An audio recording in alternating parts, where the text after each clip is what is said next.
Let's talk about Chainlink, guys. Welcome back to the channel. Could Chainlink be one of the most underrated, undervalued plays in all of crypto?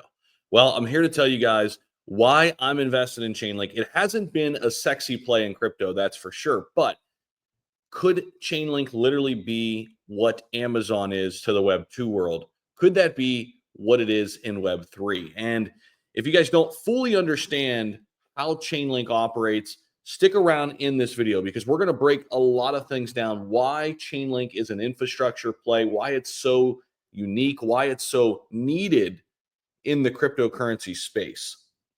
And a lot of people overlook what Chainlink brings to the table.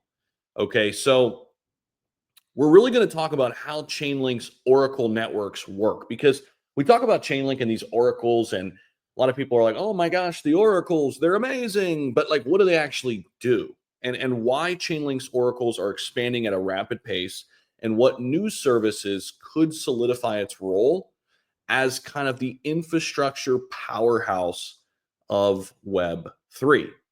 So, Chainlink itself is a decentralized Oracle network. Think of it as a bridge connecting smart contracts to real world data sources, whether that's price feed, weather stats, random numbers, election results, right? So, instead of relying on a single source, Chainlink aggregates data, pulls data together from all these independent nodes to ensure and enhance security. And this is secured economically via link tokens. And link tokens have a finite supply, which is very, very important here as well. All right, so before we go further, let's take a look at the charts because everybody wants to know what's going on with Chainlink from a chart standpoint, all of that, right? And by the way, guys, if you haven't hit the like button, subscribe down below, definitely do so. Here on this channel, we give you guys informative updates. We give you guys real things to consider. All right, so if we're looking at the yearly chart, Chainlink is down about 10%. The all-time chart, we could see here, we are still down 75% from its all-time high. The all-time high was hit back in May of 2021, where we got to $52.88. We're currently sitting at $13.19 on the Chainlink chart. But to me, this remains a very, very underrated asset. And one of the reasons why is because of the infrastructure that it provides. We're going to talk more on that. But from a tokenomic standpoint, Chainlink is very, very solid as well. They only have 1 billion link tokens. They only have 1 billion link. That's it. Okay. Right now, the circulating supply is 657 million. But eventually, we are going to see this circulating supply get close to that total supply, and there's only 1 billion. That's it, and that'll be it for the supply. You cannot create any more of it. It is hard capped. It's one of those assets that's hard capped.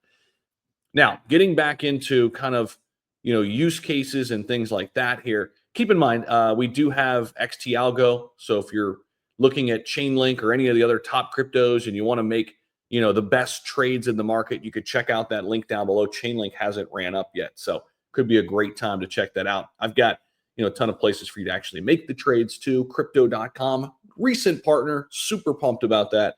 BITUNIX, you could trade and get free XRP right now. And then BTCC, great deposit bonuses, 40% lower trading fees. A lot of options down there.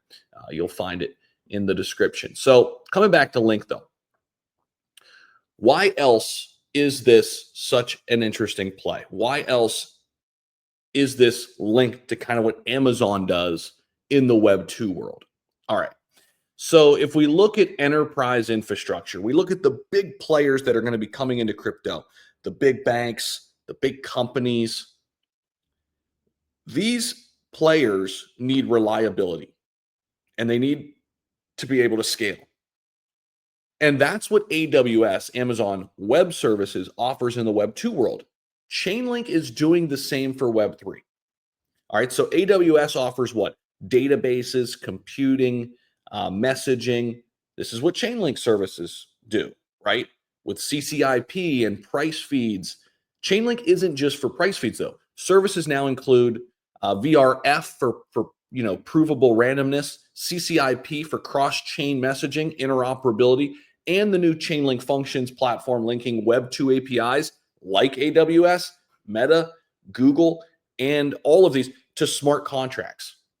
So we talk about their founder quite a bit too, Sergey.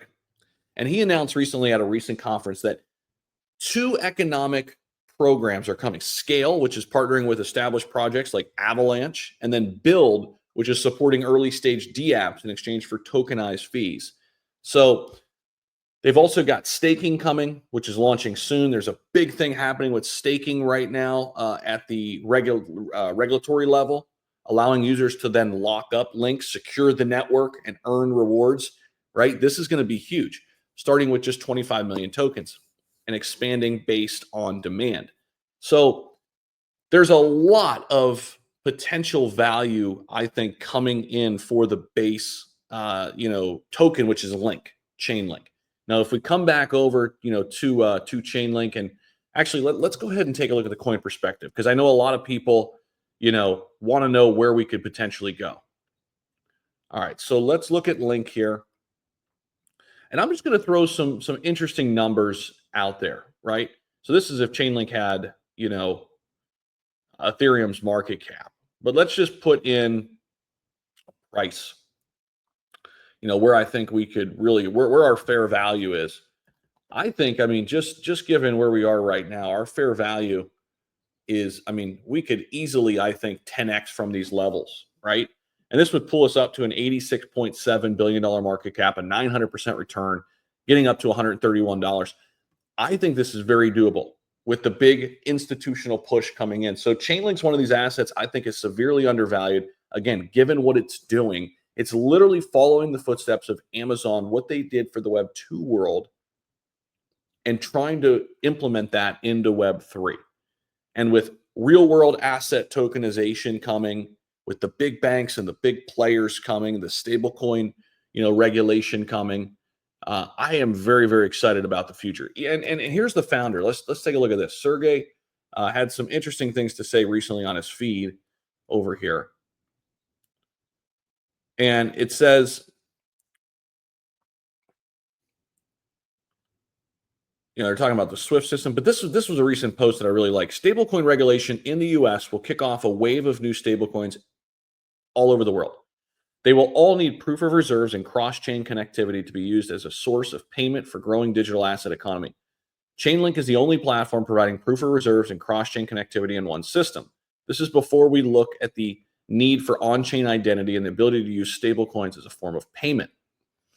As the complexity of blockchain transaction grows with more data, connectivity, compliance, and other requirements, Chainlink will be built as the only platform that can fulfill all these requirements in a single unified system.